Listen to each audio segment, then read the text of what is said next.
መንፈስ ቅዱስ ነፃ ያወጣችኋል። በማንኛውም በምትለምኑት ነገር እግዚአብሔር እሱ ጣልቃ ይገባላችኋል። ወደ ልመናችሁ ወደ ጸሎታችሁ ዛሬ ዘንበል ይልላችሁ። የእግዚአብሔር ቃል እንደዚህ ይላል፣ እግዚአብሔር የልመናዬን ድምፅ ሰምቷልና ወደድኩት፣ ጆሮ ወደ እኔ አዘንብሏልና በዘመኔ ሁሉ ጠራዋለሁ ይላል መዝሙረ ዳዊት ምዕራፍ 116 ከቁጥር 1 እስከ 2 ድረስ። እግዚአብሔር አምላክ የልመናዬን ድምፅ ሰምቷል። የእናንተን ድምፅ ሰምቷል። የምትለምኑትን ነገር እግዚአብሔር አይቷል። ጆሮ ወደ እናንተ ዘንበል ብሏል። ከዚህ በፊት ስጸልይ ትዝ ይለኛል በልጅነቴ ጊዜ እግዚአብሔር እንዲሰማኝ ጸሎቴን እንዲመልስልኝ በጣም አጥብቄ በመንፈስ እየጸለይኩኝ በነበረ ሰዓት የኔን ምስክርነት ነው እየነገርኳችሁ ያለሁት። ከሜንታ ቤቴ ጸልዬ ስነሳ በመንፈሴ አንድ ትልቅ የሆነ ከኛ ቤት የሚበልጥ የጆሮ ምስል አየሁኝ።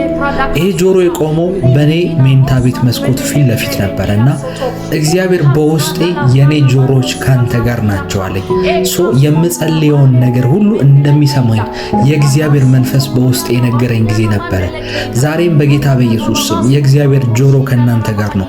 አሁን የትም ሁኑ፣ በየትኛውም ሁኔታ ውስጥ የትኛውም ስፍራ ሁኑ፣ የእግዚአብሔር ጆሮች ወደ እናንተ ዘንበል እንዲሉ ጸልያለሁ በኢየሱስ ስም። እግዚአብሔር ካደመጣችሁ በእግዚአብሔር ፊት በኢየሱስ ክርስቶስ ምክንያት ሞገስን ካገኛችሁ እግዚአብሔር ይሰማችኋል። እግዚአብሔር በዘመናችሁ ሁሉ ስትጠሩት አቤት ይላችኋል። በፍጥነት ሳይዘገይ የእግዚአብሔር ጆሮ ከናንተ ጋር ይሆናል። እግዚአብሔር የሚያደምጥ አምላክ ነው። ሕያው የሆነ አምላክ ነው። እንባችሁን ያደምጣል። የተሰበረውን ልባችሁን ምቱን ያደምጣል። የምትቸገሩበትን የምታዝኑበትን ጉዳይ ሁሉ ያደምጣል። ዛሬ በዚህ ማለዳ ጸልዩ። የእግዚአብሔር መንፈስ ከናንተ ጋር ናት። እግዚአብሔር አይጥላችሁ፣ አይተዋችሁም። ልጆች ናችሁ ለእግዚአብሔር እና ከናንተ መካከል ልጆቹን የሚጥል ማን ነው? ከናንተ መካከል ልጅህን አልፈልገውም ብሎ የገዛ ደሙን የሚሰድ ማን ነው? እናንተ ማለት ለእግዚአብሔር ከዛ በላይ ናችሁ። በልጁ እንባ በልጁ ደምና ሞት ነው የገዛችሁ እግዚአብሔር። ለእግዚአብሔር እናንተ ሁለተኛ ልጅ አይደላችሁ፣ ሶስተኛ ልጅ አይደላችሁ። ለእግዚአብሔር ብቸኛ ልጆች ናችሁ። እግዚአብሔር ዛሬ ያደምጣችኋል። ወደ ኪሳራ አይሰዳችሁም፣ ወደ ሞት አይሰዳችሁም፣ ወደ ችግር ወደ ጉስቁልና የእናንተን ቤተሰብ ወደ ረሃብ አይወስድም። እግዚአብሔር ዛሬ ወደ መልካም መንገድ ይመራችኋል። አትፋቱም። ፍቺ በእናንተ ቤት አይሆንም። የትዳር መፍረስ በእናንተ ቤት አይሆንም። በእናንተ ቤት ልጆቻችሁ ያለ እናት ያለ አባት አያድጉም። ይሄን ቀንበር ከዛሬ ጀምሮ እስከ ዘላለም ጠላት በኢየሱስ ስም ዛሬ እግዚአብሔር ይመታዋል። ይሄንን እርግማን ከእናንተ ቤት በኢየሱስ ስም ያፈርሰዋል። ይሄን የትውልድ እርግማን፣ ይሄን የዘር እርግማን ከእናንተ ቤት ላይ በኢየሱስ ስም ያፈርሰዋል። አትፍሩ፣ አትስጉ። በእናንተ ቤት ውስጥ ካንሰር አይገባም። በእናንተ ቤት ውስጥ የስኳር የደም ግፊት በሽታ አይገባም። በኢየሱስ ስም ጠላት አጥንታችሁን ቦረቦራለሁ የሚላችሁ ሰዎች፣ ጠላት አሰቃያችኋለሁ የሚላችሁ ሰዎች፣ ጠላት በዚህ በሽታ እገልሃለሁ ብሎ የሚያስፈራራ ወንድሜ፣ እገልሻለሁ፣ ያንቺን ነገር አበላሽሻለሁ፣ እወርስሻለሁ፣ አንቺ አታገቢም፣ ደርቀሽ ትቀሪያለሽ፣ ከቤተሰብሽ አንቺ ጎስቋላ ነሽ የሚልሽን ድምፅ አትስሚ። የእግዚአብሔር መንፈስ በኢየሱስ ስም ጣልቃ ገብቷል። የለመናሽን ድምፅ ሰምቷል። ስትለምኚ፣ ስታዝኚ፣ ስትጮሂ የነበረው ድምፅ እግዚአብሔር ፊት ቀርቧል። አንቺ ልጁ ነሽ። በኢየሱስ ስም ከአንዳንድ ሰዎች ቤት የካንሰር ዜና በኢየሱስ ስም ሲሰበራ ያለው፣ የሞት ዜና ሲሰበራ ያለው፣ ቀን የተቆጠረላችሁ ሰዎች ከ6 ወር አታልፉም፣ ከ3 ወር አታልፉም ብሎ ዶክተር ወረቀት ላይ ጽፎ የሰጣችሁ ሰዎች ይሄ 2 ወር የምስክርነትና የመልካም ዜና ወር ነው። የምስራች ዜና ወር ነው። በዚህ 2 ወር ውስጥ መንፈስ ቅዱስ የምስራችን ያሰማችኋል። ካልጠበቃችሁበት ስፍራ ወዳልጠበቃችሁበት ቦታ ትንቀሳቀሳላችሁ። ስፍራ ትቀይራላችሁ። እኔ እንደ እግዚአብሔር ሰው በእናንተ ሕይወት ላይ በጌታ በኢየሱስ ስም እናገራለሁ። ነገሮቻችሁ ተለዋወጡ። ስልጣን አለኝ፣ ነብይ ነኝ። እግዚአብሔር ተናገር ብሎኛል። ሕይወት ከአፍ ውስጥ ይወጣል ብሎኛል። የሞቱ ሰዎች እንኳን ቢኖሩ ይሄንን የሚሰሙ ይሄንን እየሰሙ ለሞት ሰዓታት የቀራቸው ሰዎች እንኳን ቢኖሩ እግዚአብሔር በምናገረው ቃላቶች ውስጥ ሕይወትን ያሳልፋል። ያልፋል። በኢየሱስ ስም እናገራለሁ። እኔ እግዚአብሔር ሕዝቅኤል ጋር ሄዶ እነዚህ አጥንቶች ላይ ትንቢትን ተናገር እንዳለው እግዚአብሔር አይደለም መናገር የፈለገው እዛ ስፍራ ላይ ያይችሁ። እግዚአብሔር መናገር የፈለገው በሕዝቅኤል አንደበት ነው። እግዚአብሔር ስራውን መስራት የፈለገው በሕዝቅኤል አንደበት ነው። በሕዝቅኤል አንደበት ውስጥ እግዚአብሔር ትንቢትን መናገር ፈለገ። በነዛ በሞቱ አጥንቶች ላይ እግዚአብሔር መናገር ይችል ነበር። እግዚአብሔር ስልጣን አለው። የእግዚአብሔር ድምፅ ከሁሉም በላይ ነበር። ነገር ግን እግዚአብሔር በዛ ስፍራ ላይ መናገር አልፈለገም። መናገር የፈለገው እግዚአብሔር በሕዝቅኤል አንደበት ውስጥ አልፎ ነው። ሕዝቅኤል አንደበቱን ሲከፍት የሞቱ አጥንቶች ሰራዊት ሆነው ቆሙ። መንፈስም በውስጣቸው ገባባቸው፣ እንደ ሰራዊትም አድርጎ አቆሟቸው። ዛሬ በእናንተ የሞተ ነገር ላይ ነው የምናገረው። እግዚአብሔር ይህን ተናገር ስላለኝ ነው። በእናንተ ህይወት ላይ እናገራለሁ። በእነዚህ 2 ወራት ውስጥ በእነዚህ አንዳንዶቻችሁ 2 ወራትም የማይፈጅ የእግዚአብሔር ጉብኝት ቤታችሁ ውስጥ ከዚህ ሰዓት ጀምሮ ይገባል። በእናንተ ህይወት ውስጥ በእነዚህ 2 ወራቶችና 1 ወራቶች ሳምንታቶች ውስጥ የእግዚአብሔር እጅ የእግዚአብሔር መንፈስ በኢየሱስ ስም ገባባችሁ። የሞታችሁ ከሆናችሁ ልጆቻችሁ ጉዳያቸው የሞተ ከሆነ የፍርድ ቤት የሞተ ጉዳይ ያለቀ ጉዳይ እንኳን ካላችሁ እግዚአብሔር እንደ ሰራዊት አድርጎ ያስነሳው ያንን ነገር ልጆቻችሁን እንደ ሰራዊት አድርጎ ያስነሳላችሁ። የሞተውን የናንተን ፋይናንስ ያቆሙ፣ የሞተውን የናንተን ቢዝነስ ያቆሙ፣ የሞተውን የናንተን ሪሌሽንሺፕ በኢየሱስ ስም ያቆሙ። የናንተን የትዳራችሁን ታሪክ የልጆቻችሁን ታሪክ እግዚአብሔር በህይወት ያስቀጥልላችሁ። በሽታ ከናንተ ህይወት ውስጥ ወጥቷል። የእግዚአብሔር መንፈስ ወደ እናንተ መጥቷል ብዬ ተነበይኩ በኢየሱስ። ይሄ 2 ወር የምስክርነት ጊዜያችሁ ነው። በየቀኑ ምስክርነትን የምትናገሩበት ቀን። ይሄ ሆነልኝ፣ ይሄ ተአምራት ተፈጸመ በህይወቴ ብላችሁ የምትናገሩበት፣ ምስክርነታችሁን የምትቀበሉበት፣ በምስክርነታችሁ ቃል ለብዙ ዓመት የእናንተን ህይወት ሲዋጋ የነበረውን የዲያብሎስን አሰራር ድል የምትነሱበት ጊዜ ነው። የጨለማውን የእናንተን ሞት የሚጠብቀውን የምትሰባበሩበት የምታልፉበት ጊዜ ነው። ይሄ 2 ወራት በጌታ በኢየሱስ ይሄ 2 ወራት የምስራቾችን ትሰማላችሁ። ይሄው እግዚአብሔር ለእናንተ ያስቀመጠው የምስራች አለ። ዓይን ያላየው ጆሮ ያልሰማው እግዚአብሔር አምላክ ለሚወዱት ያስቀመጠው የምስራች አለ። ይሄንን የምስራች የምትሰሙበት ጊዜ ነው። ለዚህ ምስራች ራሳችሁን ካዘጋጃችሁ እግዚአብሔር ይጎበኘኛል፣ ተአምራቴን እየጠበቅኩ ነው ብላችሁ ለምትሉ ሰዎች በ2 ወራት ውስጥ የእግዚአብሔር እጅ በኢየሱስ ስም ጣልቃ ገባላችሁ። ወደ ረፍታችሁ ገባችሁ። በሽታ አያገኛችሁም። በዚህ 2 ወራት ውስጥ የሚያገኛችሁ የምስራች ነው። በስራችሁ ነገሮች ይቀየራሉ። በስራችሁ ነገሮች ይቀየራሉ። ስራችሁ ላይ እግዚአብሔር በገዢነት ይገልጣችኋል። የዮሴፍ መንፈስ በእናንተ ላይ ያልፋል። ያለቅነት መንፈስ በእናንተ ላይ ያልፋል። ያላችሁበት ፖዚሽን በድርጅቱ የመጨረሻው ዝቅተኛ ፖዚሽን እንኳን ቢሆን ነገሮች ይቀየራሉ። በስራችሁ ነገሮች ይቀየራሉ። ስራችሁ ላይ እግዚአብሔር በገዢነት ይገልጣችኋል። የዮሴፍ መንፈስ በእናንተ ላይ ያልፋል። ያለቅነት መንፈስ በእናንተ ላይ ያልፋል። ያላችሁበት ፖዚሽን በድርጅቱ የመጨረሻው ዝቅተኛ ፖዚሽን እንኳን ቢሆን በቅርብ ጊዜ ውስጥ እግዚአብሔር ወደ ራስነት ያሳድጋችኋል። ጅራት ከሆናችሁ እግዚአብሔር ራስ ያረጋችኋል። ኋላ ካላችሁ እግዚአብሔር ፊተኛ ያረጋችኋል። የዮሴፍ መንፈስ በጌታ በኢየሱስ ስም አለፈባችሁ። የእግዚአብሔር ቃል እንደዚህ ይላል፣ እግዚአብሔርን ፈለግኩት መለሰልኝም፣ ከፍርሃቴም ሁሉ አዳነኝ ይላል። እግዚአብሔርን ፈልጋችሁታል፣ ይመልስላችኋል። ፍርሃታችሁ አይሆንም። ከፍርሃቴ ሁሉ አዳነኝ ይላል የእግዚአብሔር ቃል። መዝሙረ ዳዊት ምዕራፍ 34 ቁጥር 4 ላይ ነው። እግዚአብሔርን ፈለግኩት መለሰልኝም፣ ከፍርሃቴም ሁሉ አዳነኝ ይላል።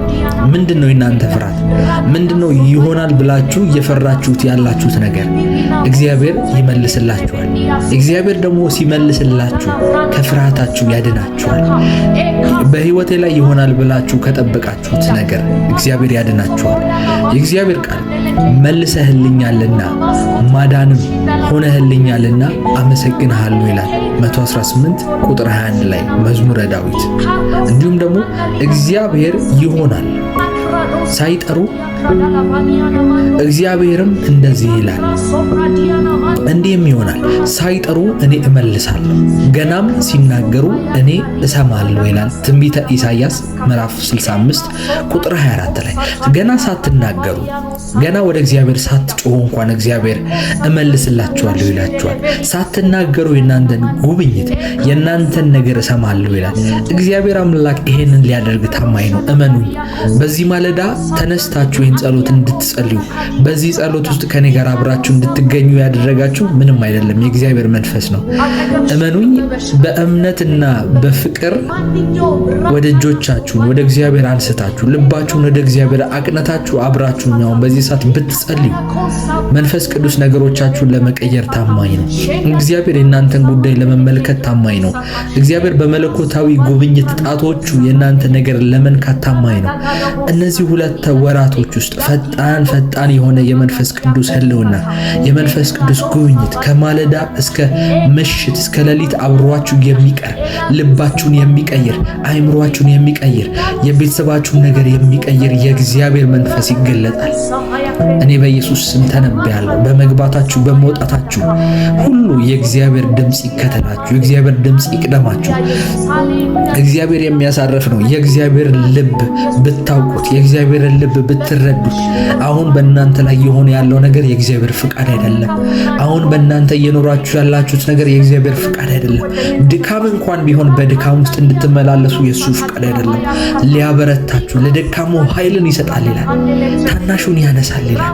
የእግዚአብሔር ልብ ይሄ ነው። የእግዚአብሔር ልብ የወደቁትን የማንሳት ልብ ነው ያለው። የታመሙትን የመጎብኘት ነው ያለው።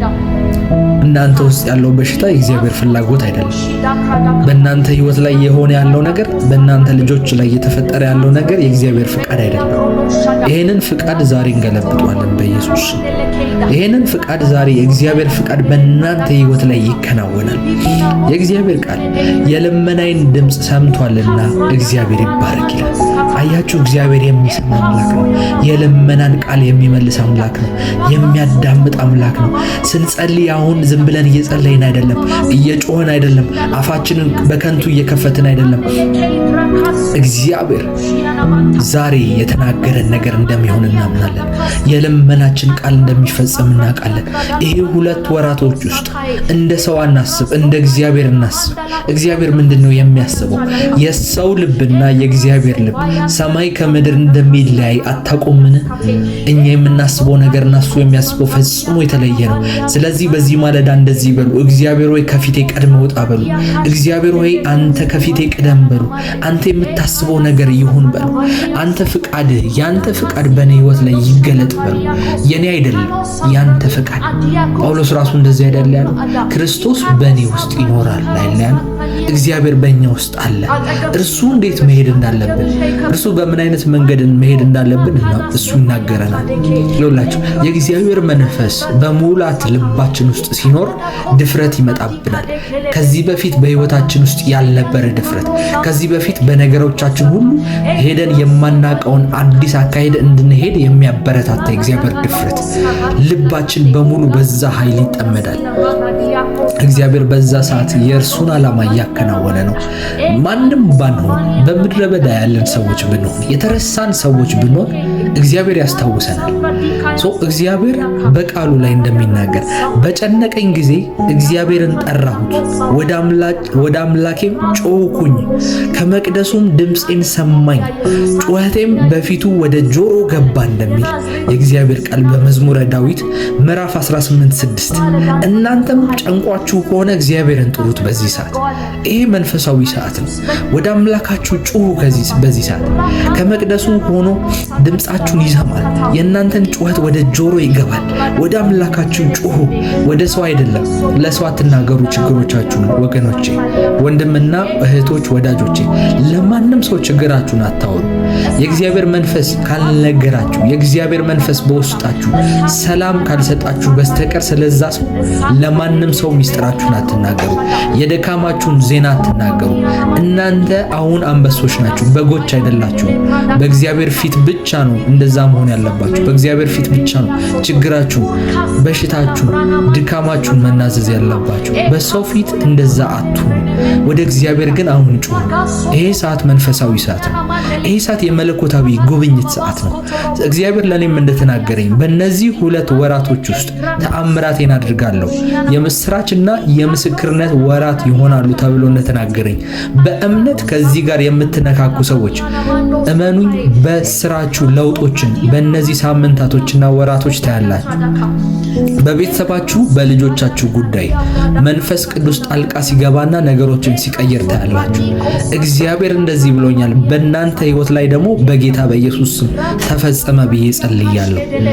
እንዲሁም ደግሞ በግል ከኔ ጋር አብራችሁ ለመጸለይ የምትፈልጉ ሰዎች ከታች ባስቀመጥኩት የዋትስአፕ ቁጥር ላይ ፕሮፌት ቃላብ ብላችሁ ሴቭ አድርጋችሁ በዋትስአፕ ማውራት ትችላላችሁ። እንዲሁም ደግሞ እግዚአብሔር ይሄንን ቃል ስለኔ ነው የጻፈው፣ ስለኔ ነው የተናገረው ብላችሁ የምታምኑ ሰዎች በእምነት ከዚህ ጸሎት ጋር በዘራችሁ መገናኘት ትችላላችሁ። ይሄን አገልግሎት በመደገፍ ከእግዚአብሔር ጋር ኪዳን መግባት ትችላላችሁ። በዚህ አገልግሎት ውስጥ ያለው ተአምራትና የእግዚአብሔር እጅ አሰራር በእናንተ ሕይወት ይገለጣል። ልትደግፉን ልታበረታቱን የምትፈልጉ ወገኖች፣ በእምነት ይሄንን ቃል መቀበል ለራሳችሁ የምትፈልጉ ወገኖች ከታች በሚታየው የንግድ ባንክና የአዋሽ ባንክ ቁጥር የቻላችሁትን ነገር ለእግዚአብሔር ቤት በማበርከት የዚህ በረከት ተካፋይ መሆን ትችላላችሁ። እኔ ደግሞ ከዛ በኋላ በዋትስአፕ በግል ስለናንተ ሕይወት፣ ስለመጪው 2 ወራት፣ ስለ ልጆቻችሁ፣ ስለ ቤተሰቦቻችሁ አብረን እንጸልያለን፣ አብረን እንቃትታለን። እንዲሁም ደግሞ የዚህ አገልግሎት አገልጋይ መሆን ፈልጋለሁ፣ በጸሎት በምልጃ አብሬያችሁ መጸለይ፣ አብሬያችሁ የዚህ ህብረት ተካፋይ መሆን ፈልጋለሁ የምትሉ ሰዎች እናንተም እንዲሁ ከታች በሚታየው ሊንክ ግሩፑን መቀላቀል ትችላላችሁ። እግዚአብሔር አሁንም በእናንተ ሕይወት ላይ ተአምራቱ ይቀጥል። በነገሮቻችሁ ሁሉ ላይ በኃይል ጣልቃ ይግባበት። በዚህ ማለዳ ስንጸልይ በእግዚአብሔር በማይናወጠው ቃል ላይ እንቆማለን። እግዚአብሔር አምላክ በቃሉ ላይ ስለዚህ እላችኋለሁ የጸለያችሁትን የለመናችሁትን ሁሉ እንዳገኛችሁት እመኑ ይሆንላችኋል የሚል እግዚአብሔር ዛሬ የምንጸልየውን ጸሎት ቀድሞኑ በሰማይ እግዚአብሔር ሰምቶታል። እንደተመለሰልንና በእጃችን እንደገባ ግን መቁጠርና ማመን የኛ ድል ፋንታ ነው። የእግዚአብሔር ቃል አምላኬም እንደ ባለጠግነቱ መጠን በክብር በክርስቶስ ኢየሱስ የሚያስፈልጋችሁን ሁሉ ይሞላባችኋል ይላል። የምናጣው ነገር የለም። የሚያጥረን የሚጎድለን ነገር የለም። ዛሬ በጌታ በኢየሱስ የሚያጥረን ጎዶሎ የሆነ ነገር ከቤታችን ይወገዳል። እግዚአብሔር እረኛዬ ነው፣ የሚያሳጣኝም የለም። በለመለመ መስክ ያሳርፈኛል፣ በእረፍት ውሃ ዘንድ ይመራኛል። እግዚአብሔር እረኛችን ታማኝ ነውና ወደ በረከታችንና ወደ መውጫችን እግዚአብሔር እርሱ ራሱ ይመራናል። ካለንበት ከየትኛውም አይነት ሁኔታ እግዚአብሔር ሊያድነን ታማኝ ነው። የሰራዊት ጌታ እግዚአብሔር ሆይ ዛሬ በሕይወታችን ላይ፣ በፋይናንሳችን ላይ፣ በስራችን፣ በትዳራችን፣ በቤተሰባችን፣ በአገልግሎታችን ላይ ያንተ ክብር የሚገለጥበት ቀን ስለሆነ አመሰግናለሁ። ዛሬ ተራቀን አይደለም እግዚአብሔር ሆይ፣ ዛሬ ተራቀን አይደለም እግዚአብሔር ሆይ። ዛሬ ወደ ቤት ስንመለስ በመልካም ዜና ነው የምንመለሰው። ዛሬ እግሮቻችን የቤቱን ደጅ በረገጡ ሰዓት እግዚአብሔር ሆይ ነገሮችን ስለምቀይርልን አመሰግናለሁ። ዛሬ በሙሉ ተስፋ እንወጣለን። እግዚአብሔር አንዳች ነገር በዚህ ቀን ላይ ያደርጋል ብለን በእምነት እንወጣለን። ማለዳ ተነስተን የምንጸልይበት ምክንያት ቀናችንን በእጃችን ውስጥ ለማስገባት ነው። በማለዳ የተጸለየ ጸሎት ያሻግራል። የማለዳ ጸሎት በሌሊት እስከ ማለዳ ባለው ጊዜ ውስጥ የሚጸለይ ጸሎት ቀናቶችን የመዋጀት ኃይል አለው። ማንም ሰው በሕይወታችን ላይ ሳይናገር ቀድመን እኛ ስንናገር እጣፋንታችንን እየያዝን ነው። ክፉ ደጋሚው ረጋሚው በእኛ ሕይወት ላይ ከመናገሩ በፊት በቀናችን ላይ ተነስተን ስናውጅ ሕይወትን እየዘራን ነው። ሕይወት ተዘርቶ ደግሞ ሞት አይታጨድም። በመንፈስ ተዘርቶ ደግሞ በስጋ አይታጨድም። ምክንያቱም የዘራነው የእግዚአብሔርን ቃል ነው። የምንናገረው ነገር በሕይወታችን ላይ የእግዚአብሔርን ቃል ነው። የእግዚአብሔር ቃል ሕያውና በሁለት በኩልም ከተሳለ ሰይፍ ይልቅ እሱ ሻርፕ ነው። ስለዚህ እንጸልያለን ዛሬ በስራችን፣ በንግዳችን፣ በልጆቻችን ህይወት፣ በቤተሰባችን ህይወት ላይ እግዚአብሔር ስንጠብቀው በነበሩ ነገሮች ላይ ሁሉ እግዚአብሔር እጁ ጣልቃ እንዲገባ ቀድሞን እንዲወጣ እንጸልያለን በጌታ በኢየሱስ። ዛሬ እጆቻችን የሚነኩት ነገር ሁሉ የተባረከ ይሁን። እግዚአብሔር አቅማችንን፣ ሩጫችንን፣ ማስተዋላችንን በጌታ በኢየሱስ በኃይል ይሙላበት።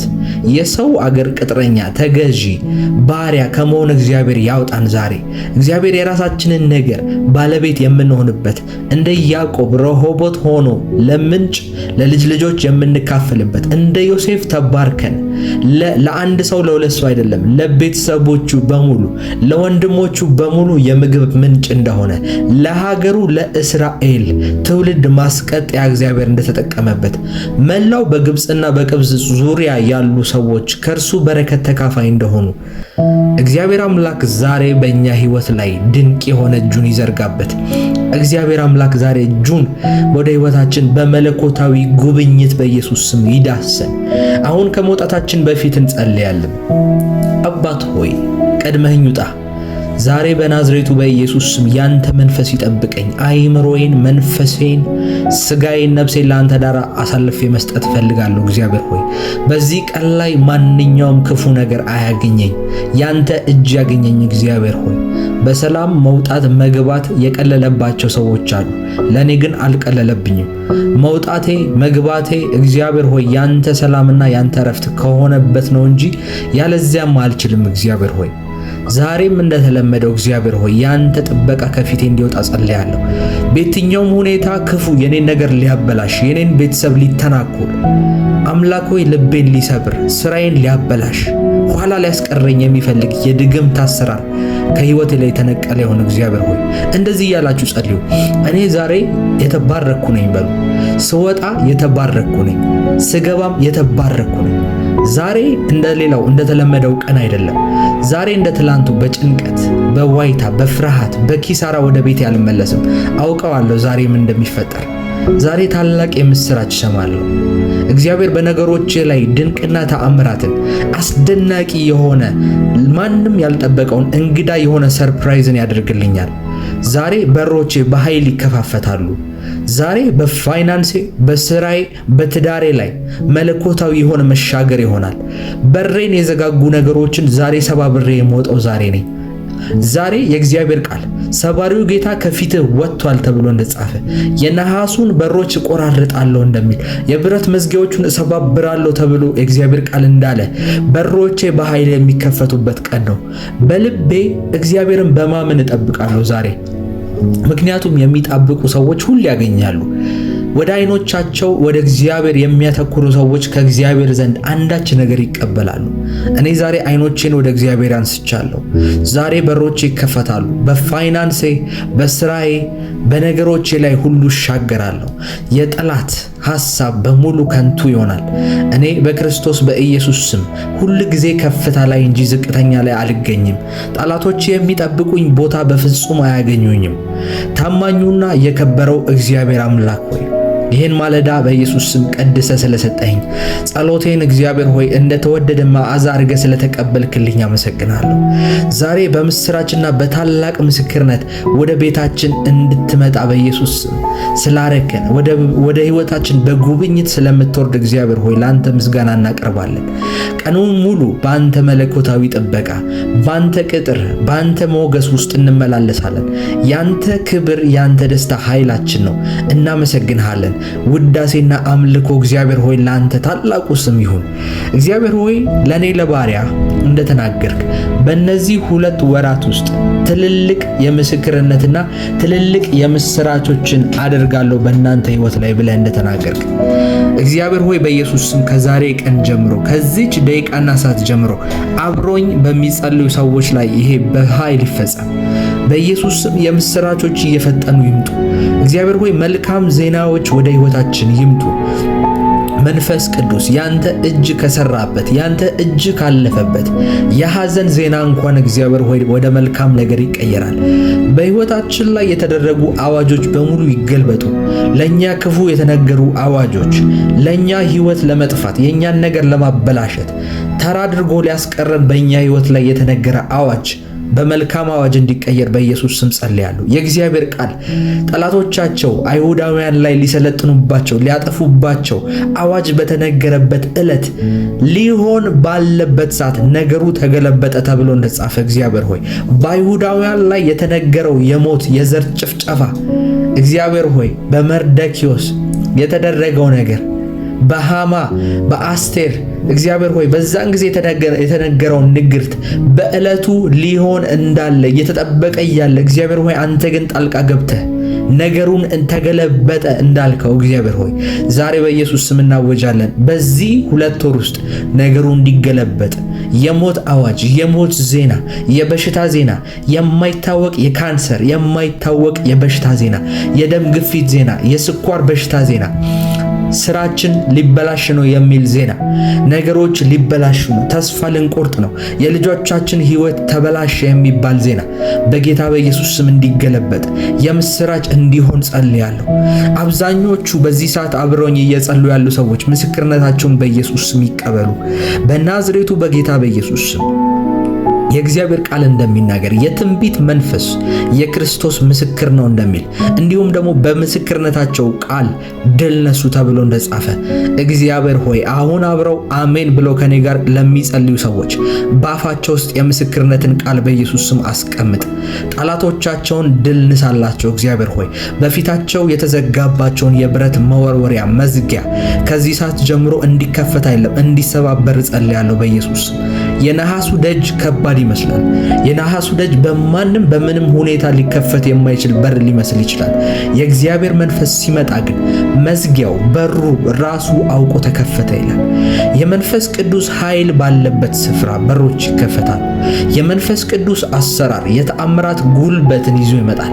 የተአምራት ጉልበት ደግሞ የምስክርነትን ዜና ይዞ ይመጣል። እንዴት ይሆናል በሚባሉ ሁኔታዎች ውስጥ የተአምራት እጅ ገባ ማለት እንዴት አይሆንም ነው። እግዚአብሔር መስራት የማይችለው ነገር የለም አምናለሁ።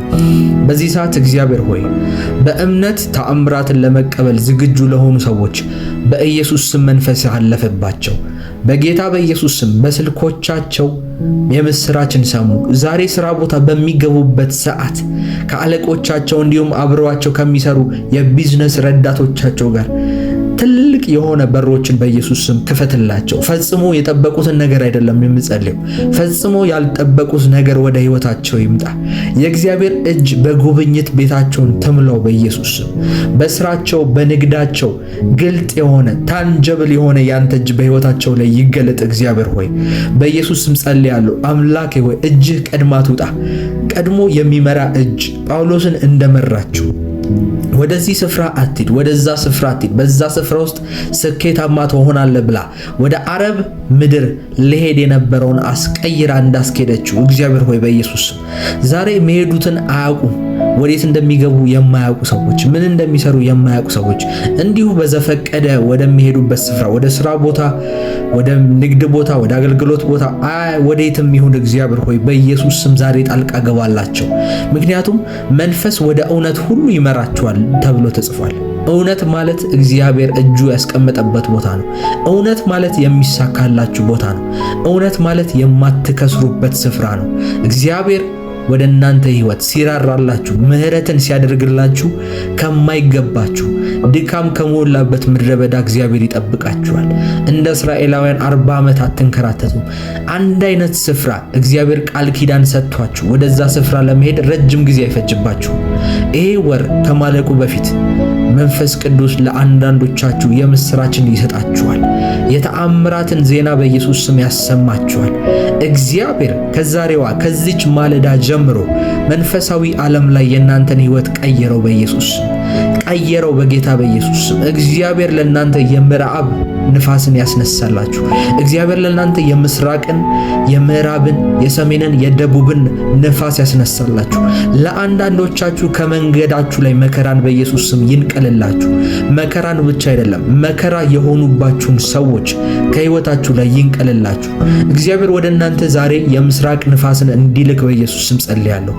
እግዚአብሔር በእስራኤላውያን በግብጽ ጊዜ በታሰሩ ጊዜ እግዚአብሔር የተጠቀመው የምስራቅን ንፋስ ነው።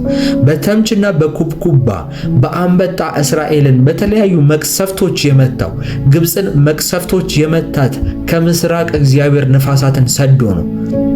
ስለዚህ በጌታ በኢየሱስ ስም ዛሬ ከፊታችሁ ያለውን ቀይ ባህር የሚከፍል የእግዚአብሔር ንፋስ ወደ እናንተ ይምጣ። የእግዚአብሔር ንፋስ የሚለው መጽሐፍ ቅዱስ የእግዚአብሔርን መንፈስ የሚያመላክት ነው። ቢኮዝ የእግዚአብሔር ቃል ሲናገር ከአፉ እስትንፋስ ወጣ፣ ወደ ሰውም ዘንድ ገባ፣ የሰውም ልጅ ሕያው ነፍስ ሆነ ተብሎ እንደተጻፈ መንፈስ ከእግዚአብሔር አፍ ሲወጣ የሞተ ነገር ሕያው ይሆናል፣ የተዘጋ ነገር ይከፈታል። ከፊታችን እንደ ቀይ ባህር ተጋግሮ የተኛ ነገር ተከፍሎ ህዝቡ ይሻገራል። ዛሬ በጌታ በኢየሱስ ስም ስትሻገረው ያለው ዛሬ ስትሻገረው ያለው ይሄንን ቀን አምላኬ በክብር ሲያሻግራችሁ ያለው የእግዚአብሔር ንፋስ ቀድሟችሁ ይውጣ። የእግዚአብሔር መንፈስ በኢየሱስ ስም ቀድሟችሁ ይውጣ። የምጸልየው በጌታ በኢየሱስ ክርስቶስ ስም ነው። የሚሰራው ደግሞ የመንፈስ ቅዱስ ኃይል ነው። በኢየሱስ ስም በእናንተ ቋጠሮ በሆኑባችሁ ነገሮች አላሻግርም ባሏችሁ ነገሮች ላይ በናዝሬቱ በጌታ በኢየሱስ ስም ጸልያለሁ። ለዘመናት የቆየ የእጥረት፣ የዕዳ፣ የኪሳራ ምዕራፍ በኢየሱስ ስም ዛሬ ከእናንተ ላይ ይሰበር። የእግዚአብሔር መለኮታዊ እጅ በሕይወታችሁ ላይ ጣልቃ ትግባ። የሰማይ መዝገብ በኢየሱስ ስም ይከፈትላችሁ። ያላሰባችሁት እንደዚህ ነው ብላችሁ ስትጠብቁት ያልቆያችሁት በረከት፣ አዳዲስ ዕድል፣ አዳዲስ ዜና፣ አዳዲስ በሮች፣ አዳዲስ የትዳር በር፣ አዳዲስ የቤተሰብ በር ለእናንተ ብቻ አይደለም ልጆቻችሁ በተለያየ የጥፋት ጎዳና እየሄዱባቸው ሊሆን ይችላል። ልጆቻችሁ አልሳካ ብሏቸው በስራቸው በሚለፉበት በትዳራቸው በህይወታቸው ነገራቸው ተበላሽተው ቆየ ለነሱ የምስራች ይሁንላቸው በኢየሱስ ስም። እግዚአብሔር ያስባቸው። እግዚአብሔር ህይወታቸውን ይንካ። እግዚአብሔር ቤታችሁን ያስብ፣ በረከታችሁን ያስብ፣ ቤተሰባችሁን ያስብ። ዛሬ በስራችሁ በንግዳችሁ እጆቻችሁ በሚነኩት ነገር ሁሉ ላይ በረከትን ያድርግ በኢየሱስ። ሩጫችሁን ያሳምረው እግዚአብሔር በኢየሱስ ስም። ትግላችሁን ማተም ያልብስላችሁ። የሰው ሀገር ተገዢ አትሁኑ። እግዚአብሔር ያስበልጣችሁ። የእግዚአብሔር ቃል እንደተናገረ የጸለያችሁት ነገር የለመናችሁት ሁሉ እንዳገኛችሁ እመኑ ይሆንላችኋል ተብሎ ተጽፏል። ለእናንተ የማይሆንበት ምክንያት የለም። ለእናንተ የማይሳካበት መንገድ የለም። ዛሬ አንብታችሁ ዛሬ ተንበረከካችሁ በእግዚአብሔር ፊት የጮኻችሁበት ርዕስ የማይመለስበት ምክንያት የለም። በውስጣችሁ ሆኖ እግዚአብሔር የእናንተን ጸሎት አይሰማም ረስቷችኋል የሚል ድምፅ ሁሉ ከዚህ ሰዓት ጀምሮ በኢየሱስ ስም ሰብሬዋለሁ። ይሄ አባታችን ድምፅ አይደለም። የአባታችንን ድምፅ እናውቀዋለን። የተኩላውንም ድምፅ እናውቀዋለን። እረኛው የሚገባው በበር ነው፣ በመስኮት አይደለም። እረኛው የሚናገረው ዳይሬክት ነው። የእረኛችንን ድምፅ እናውቀዋለን። አባታችን የጸለያችሁት ይሆናል ካለን ሌላ ድምፅ አንፈልግም። እግዚአብሔር እንደ ባለጠግነቱ መጠን በክብር በክርስቶስ ኢየሱስ የሚያስፈልጋችሁን ይሙላባችሁ ተብሎ ተጽፏል። ብዙ የሚያስፈልጉን ነገር አሉ። የሚሞላው የክርስቶስ ኢየሱስ እጅ ነው። የባለጠግነቱ እጅ ነው። የእግዚአብሔር ቃል አቤቱ በማለዳ ድምፄን ትሰማለህ፣ በማለዳ በፊቶች እቆማለሁ እጠብቃለሁም ብሏል በመዝሙረ ዳዊት ምዕራፍ 5 ቁጥር 3 ላይ። ማለዳችን እንዲሁ ተራ ጊዜ አይደለም። በዚህ ሰዓት የምንቆልፈው ነገር ተቆልፎ ይቀራል። በዚህ ሰዓት የምናስከፍተው ነገር በሰማይ የተከፈተ ይሆናል። የዕለቱን ዕጣ ፈንታ እግዚአብሔር የምንቆልፍበት፣ ዕለታችንን የምንቀድስበት፣ የእግዚአብሔር ክብር በሕይወታችን በፋይናንሳችን በነገራችን ሁሉ የሚቀየርበት የሚገባበት ሰዓት ነው። እግዚአብሔር ዛሬ በኢየሱስ ስም ተአምራትን ያደርጋል። ለአብዛኞቻችሁ አብራችሁ እየጸለያችሁ ላላችሁ ሰዎች ነገራችሁ ሊቀየር ነው። መንፈስ ቅዱስ በእናንተ ሕይወት ውስጥ ጣልቃ ሊገባ ነው። እጆቹን ወደ እናንተ ሕይወት ይልካል በጌታ በኢየሱስ። ከዛሬ ጀምሮ እስከ ዘላለም ከእናንተ ሕይወት ላይ ማጣት ይቆረጣል፣ በሽታ ይቆረጣል፣ እርግማን ይቆረጣል። እግዚአብሔር አምላክ ጣልቃ ይገባላችኋል በጌታ በኢየሱስ።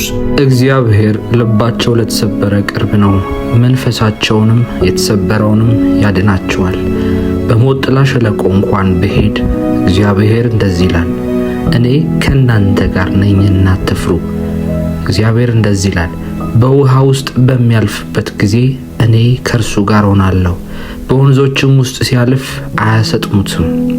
አሁንም ቢሆን እርሱ እንደዚህ ይላል፣ በድካም ጊዜ ኃይሌ ፍጹም ይሆናል፣ ጸጋዬ ይበቃሃል። በማዕበሉም ውስጥ ተስፋውን ጸንቶ ይኖራል። እግዚአብሔርን ተስፋ የሚያደርጉ ግን ኃይላቸውን ያድሳሉ፣ እንደ ንስር በክንፍ ይወጣሉ። ስለዚህ ዓይኖችን ወደ እግዚአብሔር አንሳ።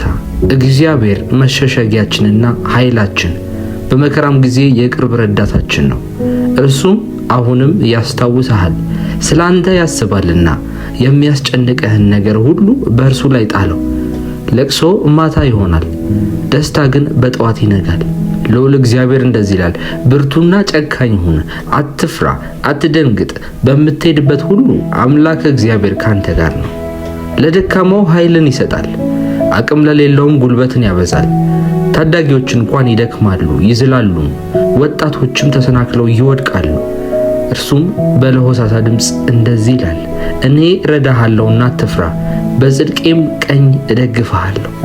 ስለዚህም የእግዚአብሔርን ዕቃ ጦር ሁሉ አንሱ፣ ክፉ ቀን ሊመጣ ለመቋቋም ሁሉንም ፈጽማችሁ ለመቆም ትችሉ ዘንድ ይላል።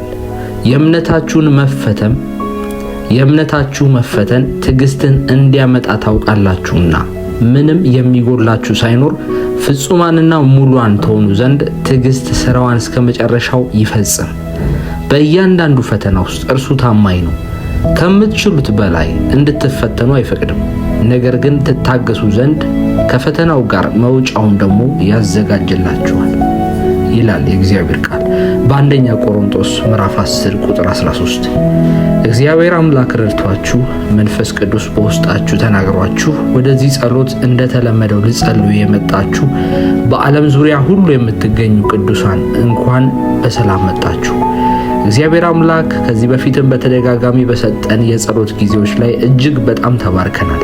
ዛሬም ከቤታችሁ ወደ ሥራ ልትወጡ ይሆን፣ እንዲሁም ደግሞ ምሽታችሁን ጨርሳችሁ ወደ እንቅልፍ ወደ ረፍት የምትገቡበት ሰዓት ይሆን፣ ይሄንን ጸሎት አብራችሁ ስትጸልዩ የእግዚአብሔር እጅ በሕይወታችሁ ላይ ጣልቃ ትገባለች። ጸሎት የምንጸልየው ልማድ ስለሆነ ወይም ደግሞ ግዴታ ክርስቲያን ስለሆንን ማድረግ ያለብን ነገር ብቻ አይደለም።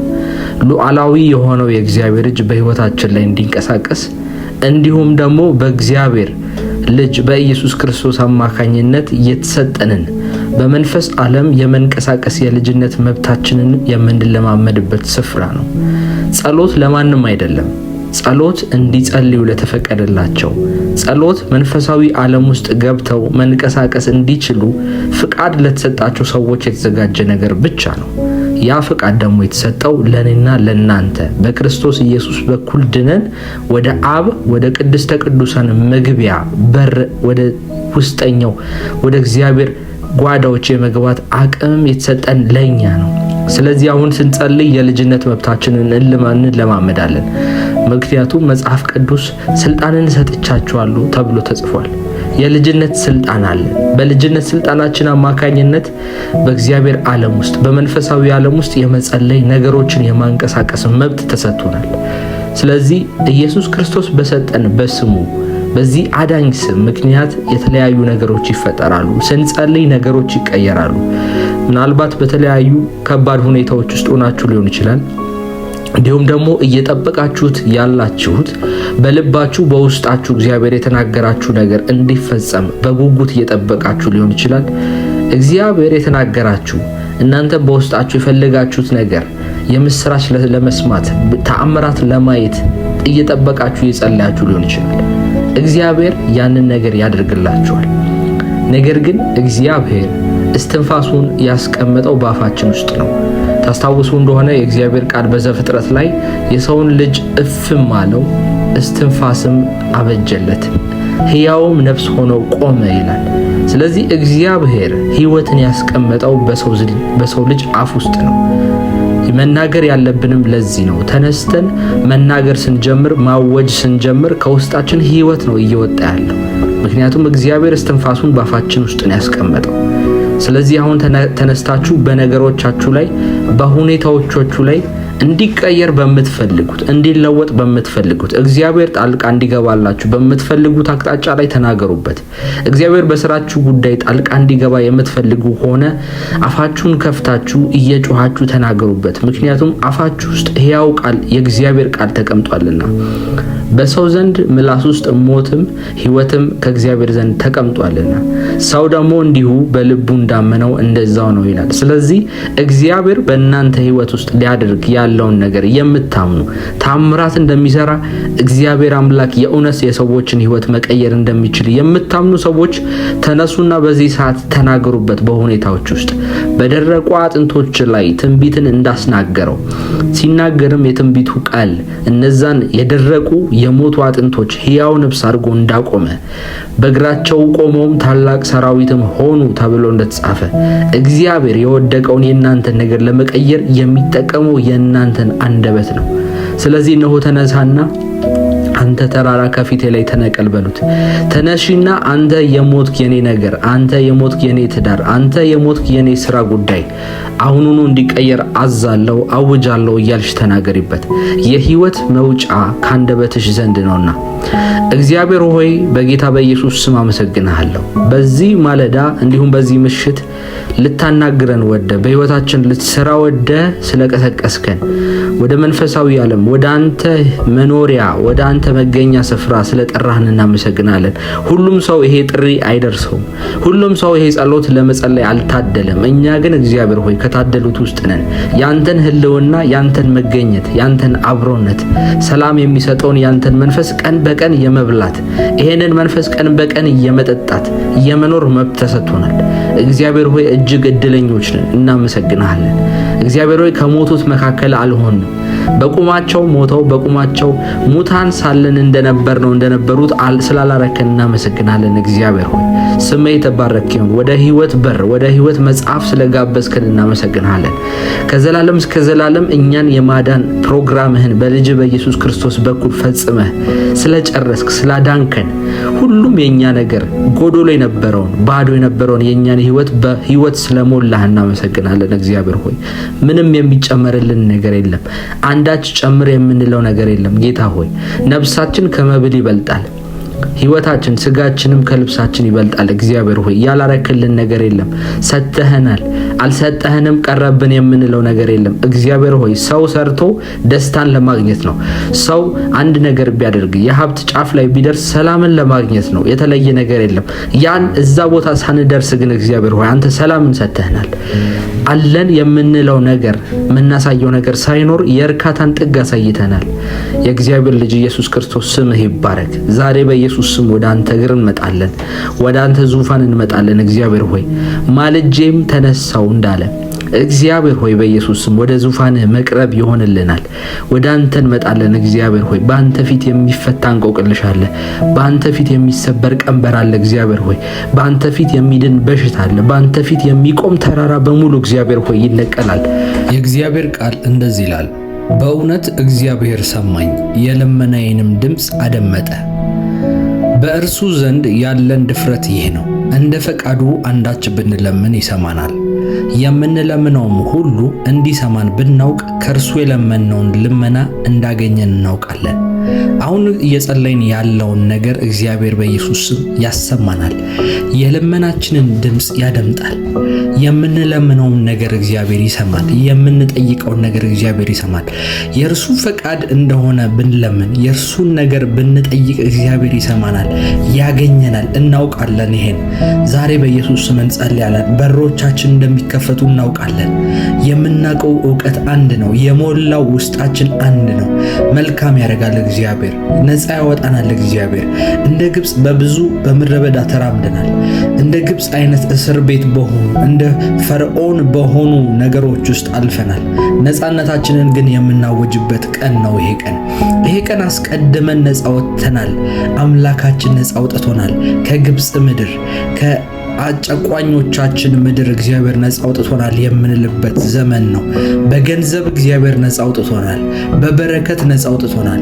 ባሪያዎች አንሆንም። ሰላማችንን ከያዙ ሰዎች፣ የኛን ህይወት አንቀው ከያዙ ሰዎች ነፃ አውጥተናል። ሊያስጨንቁን የሚፈልጉ ሰዎች በዕዳ በነገሮች በልጆቻችን በትዳር በተለያዩ ምክንያቶች እያስጨነቁን ካሉ ሰዎች አሁን እንጸልያለን። በኢየሱስ ስም ነፃ ወጥተናል ብለን አሁን እንጸልያለን። የእግዚአብሔር ፈቃድ ስለሆነ የልጆቹ እንባ እንዳይፈስ፣ ደስ እንዲሰኙ፣ በነገሮች ሁሉ እረፍት እንዲሰማቸው፣ እንዲያርፉ ጃሆቫ ሻሎም ፈቃዱ ስለሆነ እግዚአብሔር የሰላም አለቃ የሰላም አምላክ ፈቃዱ ስለሆነ በኢየሱስ ስም ነፃ ወጥታችኋል። መንፈስ ቅዱስ ነፃ ያወጣችኋል። በማንኛውም በምትለምኑት ነገር እግዚአብሔር እሱ ጣልቃ ይገባላችኋል። ወደ ልመናችሁ ወደ ጸሎታችሁ ዛሬ ዘንበል ይልላችኋል። የእግዚአብሔር ቃል እንደዚህ ይላል፣ እግዚአብሔር የልመናዬን ድምፅ ሰምቷልና ወደድኩት፣ ጆሮን ወደ እኔ አዘንብሏልና በዘመኔ ሁሉ ጠራዋለሁ ይላል መዝሙረ ዳዊት ምዕራፍ 116 ከቁጥር 1 እስከ 2 ድረስ። እግዚአብሔር አምላክ የልመናዬን ድምፅ ሰምቷል። የእናንተን ድምፅ ሰምቷል። የምትለምኑትን ነገር እግዚአብሔር አይቷል። ጆሮ ወደ እናንተ ዘንበል ብሏል። ከዚህ በፊት ስጸልይ ትዝ ይለኛል በልጅነቴ ጊዜ እግዚአብሔር እንዲሰማኝ ጸሎቴን እንዲመልስልኝ በጣም አጥብቄ በመንፈስ እየጸለይኩኝ በነበረ ሰዓት የኔን ምስክርነት ነው እየነገርኳችሁ ያለሁት። ከሜንታ ቤቴ ጸልዬ ስነሳ በመንፈሴ አንድ ትልቅ የሆነ ከኛ ቤት የሚበልጥ የጆሮ ምስል አየሁኝ። ይሄ ጆሮ የቆመው በኔ ሜንታ ቤት መስኮት ፊት ለፊት ነበርና እግዚአብሔር በውስጤ የኔ ጆሮች ካንተ ጋር ናቸው አለኝ። የምጸልየውን ነገር ሁሉ እንደሚሰማኝ የእግዚአብሔር መንፈስ በውስጤ የነገረኝ ጊዜ ነበረ። ዛሬም በጌታ በኢየሱስ ስም የእግዚአብሔር ጆሮ ከናንተ ጋር ነው። አሁን የትም ሁኑ፣ በየትኛውም ሁኔታ ውስጥ የትኛውም ስፍራ ሁኑ፣ የእግዚአብሔር ጆሮች ወደ እናንተ ዘንበል እንዲሉ ጸልያለሁ በኢየሱስ ስም። እግዚአብሔር ካደመጣችሁ በእግዚአብሔር ፊት በኢየሱስ ክርስቶስ ምክንያት ሞገስን ካገኛችሁ እግዚአብሔር ይሰማችኋል። እግዚአብሔር በዘመናችሁ ሁሉ ስትጠሩት አቤት ይላችኋል። በፍጥነት ሳይዘገይ የእግዚአብሔር ጆሮ ከናንተ ጋር ይሆናል። እግዚአብሔር የሚያደምጥ አምላክ ነው። ሕያው የሆነ አምላክ ነው። እንባችሁን ያደምጣል። የተሰበረውን ልባችሁን ምቱን ያደምጣል። የምትቸገሩበትን የምታዝኑበትን ጉዳይ ሁሉ ያደምጣል። ዛሬ በዚህ ማለዳ ጸልዩ። የእግዚአብሔር መንፈስ ከናንተ ጋር ናት። እግዚአብሔር አይጥላችሁም፣ አይተዋችሁም። ልጆች ናችሁ ለእግዚአብሔር እና ከናንተ መካከል ልጆቹን የሚጥል ማን ነው? ከናንተ መካከል ልጅህን አልፈልገውም ብሎ የገዛ ደሙን የሚሰድ ማን ነው? እናንተ ማለት ለእግዚአብሔር ከዛ በላይ ናችሁ። በልጁ እንባ በልጁ ደምና ሞት ነው የገዛችሁ እግዚአብሔር። ለእግዚአብሔር እናንተ ሁለተኛ ልጅ አይደላችሁ፣ ሶስተኛ ልጅ አይደላችሁ። ለእግዚአብሔር ብቸኛ ልጆች ናችሁ።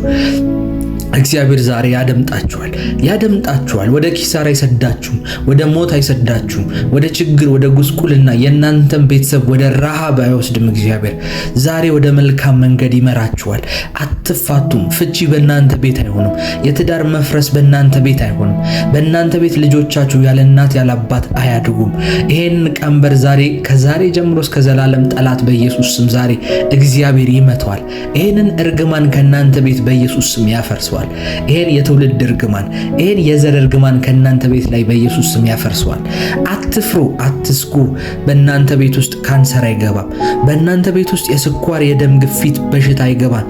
በኢየሱስ ስም ጠላት አጥንታችሁን ቦረቦራለሁ የሚላችሁ ሰዎች፣ ጠላት አሰቃያችኋለሁ የሚላችሁ ሰዎች፣ ጠላት በዚህ በሽታ እገልሃለሁ ብሎ የሚያስፈራራ ወንድሜ፣ እገልሻለሁ፣ ያንቺን ነገር አበላሻለሁ፣ እወርስሻለሁ፣ አንቺ አታገቢም፣ ደርቀሽ ትቀሪያለሽ፣ ከቤተሰብሽ አንቺ ጎስቋላ ነሽ የሚልሽን ድምፅ አትስሚ። የእግዚአብሔር መንፈስ በኢየሱስ ስም ጣልቃ ገብቷል። የለመናሽን ድምፅ ሰምቷል። ስትለምኚ፣ ስታዝኚ፣ ስትጮሂ የነበረው ድምፅ እግዚአብሔር ፊት ቀርቧል። አንቺ ልጁ ነሽ።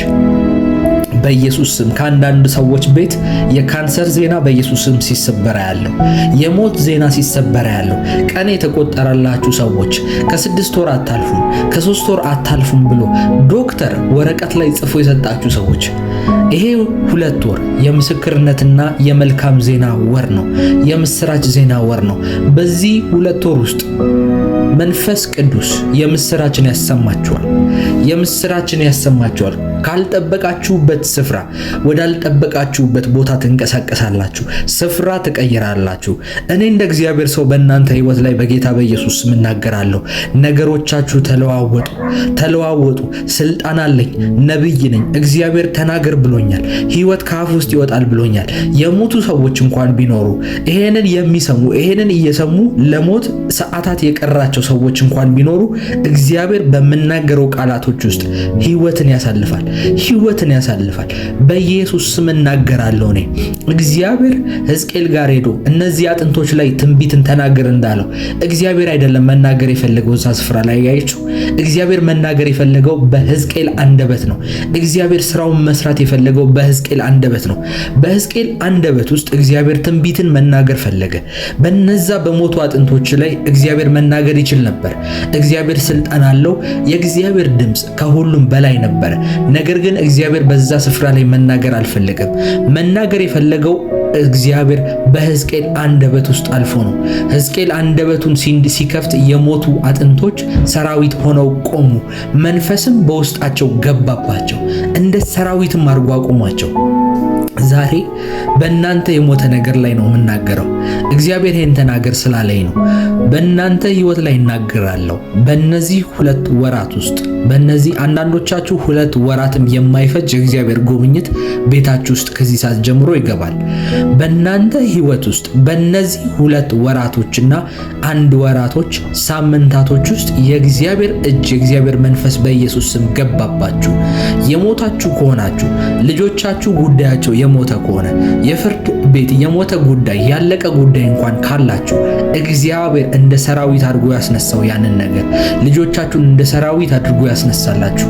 የሞተውን የናንተን ፋይናንስ ያቆመው፣ የሞተውን የናንተን ቢዝነስ ያቆመው፣ የሞተውን የናንተን ሪሌሽንሺፕ በኢየሱስ ስም ያቆመው። የናንተን የትዳራችሁን ታሪክ የልጆቻችሁን ታሪክ እግዚአብሔር በህይወት ያስቀጥልላችሁ። በሽታ ከናንተ ህይወት ውስጥ ወጥቷል። የእግዚአብሔር መንፈስ ወደ እናንተ መጥቷል ብዬ ተነበይኩ በኢየሱስ ስም። ይሄ 2 ወር የምስክርነት ጊዜያችሁ ነው። በየቀኑ ምስክርነትን የምትናገሩበት ቀን።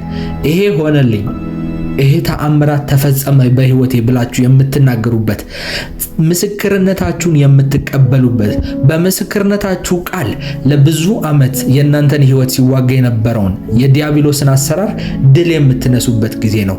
የጨለማውን የእናንተን ሞት የሚጠብቀውን የምትሰባብሩበት የምታልፉበት ጊዜ ነው። ይሄ 2 ወራት በጌታ በኢየሱስ ስም ይሄ 2 ወራት የምስራቾችን ትሰማላችሁ። ይሄው እግዚአብሔር ለእናንተ ያስቀመጠው የምስራች አለ። ዓይን ያላየው ጆሮ ያልሰማው እግዚአብሔር አምላክ ለሚወዱት ያስቀመጠው የምስራች አለ። ይሄንን የምስራች የምትሰሙበት ጊዜ ነው። ለዚህ ምስራች ራሳችሁን ካዘጋጃችሁ እግዚአብሔር ይጎበኘኛል፣ ተአምራቴን እየጠበቅኩ ነው ብላችሁ ለምትሉ ሰዎች በ2 ወራት ውስጥ የእግዚአብሔር እጅ በኢየሱስ ስም ጣልቃ ገባላችሁ። ወደ ረፍታችሁ ገባችሁ። በሽታ አያገኛችሁም። በዚህ 2 ወራት ውስጥ የሚያገኛችሁ የምስራች ነው። በስራችሁ ነገሮች ይቀየራሉ። ስራችሁ ላይ እግዚአብሔር በገዢነት ይገልጣችኋል። የዮሴፍ መንፈስ በእናንተ ላይ ያልፋል። ያለቅነት መንፈስ በእናንተ ላይ ያልፋል። ያላችሁበት ፖዚሽን በድርጅቱ የመጨረሻው ዝቅተኛ ፖዚሽን እንኳን ቢሆን በቅርብ ጊዜ ውስጥ እግዚአብሔር ወደ ራስነት ያሳድጋችኋል።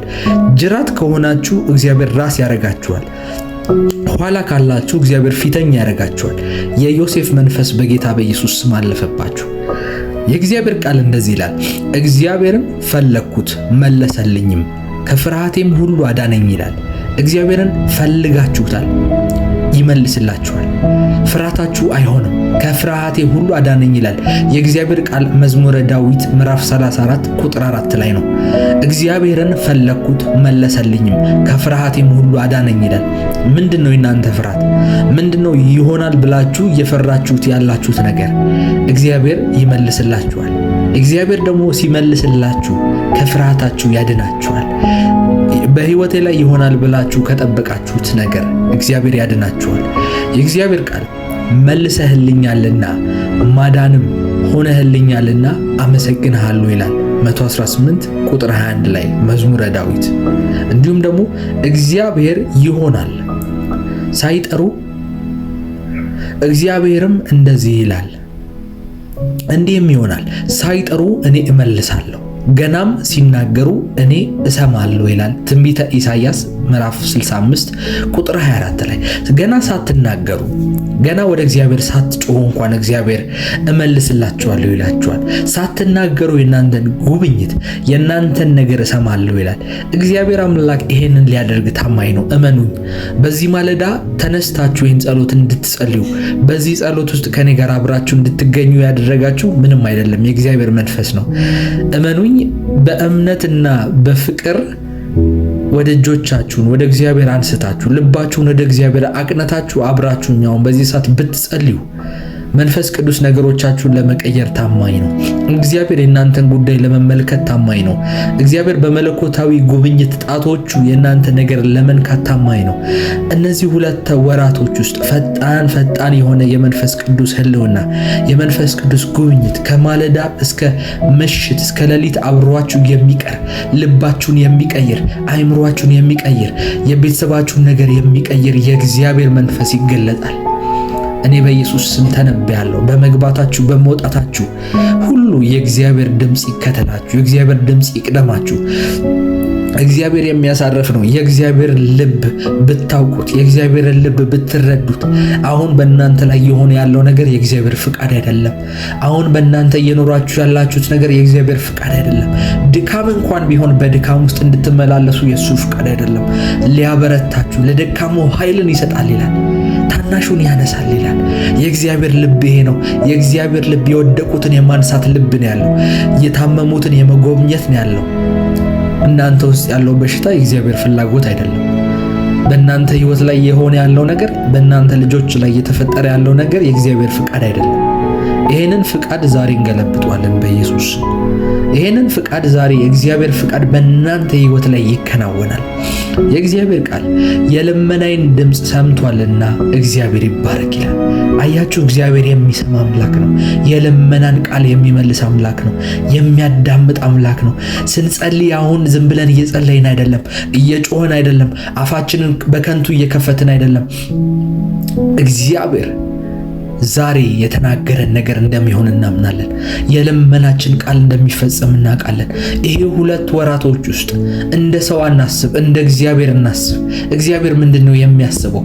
የሰው ልብና የእግዚአብሔር ልብ ሰማይ ከምድር እንደሚለያይ አታውቁምን? እኛ የምናስበው ነገርና እሱ የሚያስበው ፈጽሞ የተለየ ነው። ስለዚህ በዚህ ማለዳ እንደዚህ በሉ፣ እግዚአብሔር ሆይ ከፊቴ ቀድመህ ውጣ በሉ። እግዚአብሔር ሆይ አንተ ከፊቴ ቅደም በሉ። አንተ የምታስበው ነገር ይሁን በሉ።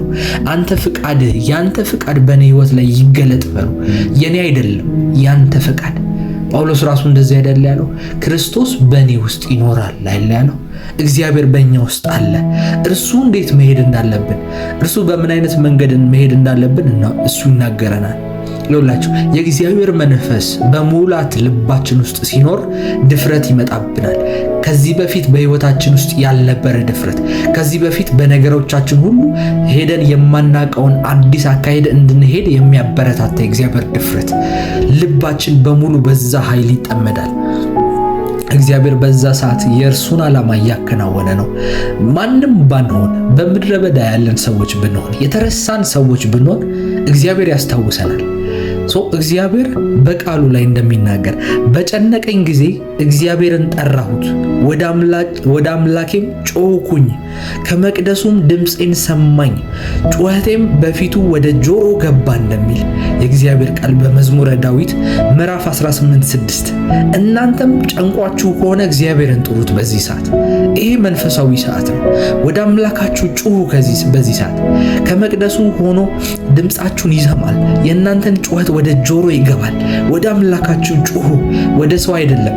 ለሰው አትናገሩ ችግሮቻችሁን ወገኖቼ፣ ወንድምና እህቶች፣ ወዳጆቼ፣ ለማንም ሰው ችግራችሁን አታወሩ። የእግዚአብሔር መንፈስ ካልነገራችሁ፣ የእግዚአብሔር መንፈስ በውስጣችሁ ሰላም ካልሰጣችሁ በስተቀር ስለዛ ሰው ለማንም ሰው ሚስጥራችሁን አትናገሩ። የደካማችሁን ዜና አትናገሩ። እናንተ አሁን አንበሶች ናችሁ፣ በጎች አይደላችሁም። በእግዚአብሔር ፊት ብቻ ነው እንደዛ መሆን ያለባችሁ። በእግዚአብሔር ፊት ብቻ ነው ችግራችሁን፣ በሽታችሁን፣ ድካማችሁን መናዘዝ ያለባችሁ። በሰው ፊት እንደዛ አትሁኑ። ወደ እግዚአብሔር ግን አሁን ጩሁ። ይሄ ሰዓት መንፈሳዊ ሰዓት ነው። ይሄ ሰዓት የመለኮታዊ ጉብኝት ሰዓት ነው። እግዚአብሔር ለኔም እንደተናገረኝ በእነዚህ 2 ወራቶች ውስጥ ተአምራቴን አድርጋለሁ፣ የምስራችና የምስክርነት ወራት ይሆናሉ ተብሎ እንደተናገረኝ በእምነት ከዚህ ጋር የምትነካኩ ሰዎች እመኑኝ፣ በስራችሁ ለውጦችን በእነዚህ ሳምንታቶችና ወራቶች ታያላችሁ። በቤተሰባችሁ በልጆቻችሁ ጉዳይ መንፈስ ቅዱስ ጣልቃ ሲገባና ነገሮችን ሲቀይር ታያላችሁ። እግዚአብሔር እንደዚህ ብሎኛል፣ በእናንተ ሕይወት ላይ ደግሞ በጌታ በኢየሱስ ስም ተፈጸመ ብዬ ጸልያለሁ።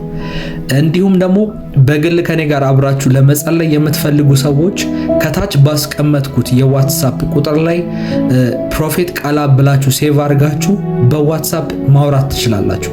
እንዲሁም ደግሞ እግዚአብሔር ይሄንን ቃል ስለኔ ነው የጻፈው፣ ስለኔ ነው የተናገረው ብላችሁ የምታምኑ ሰዎች በእምነት ከዚህ ጸሎት ጋር በዘራችሁ መገናኘት ትችላላችሁ።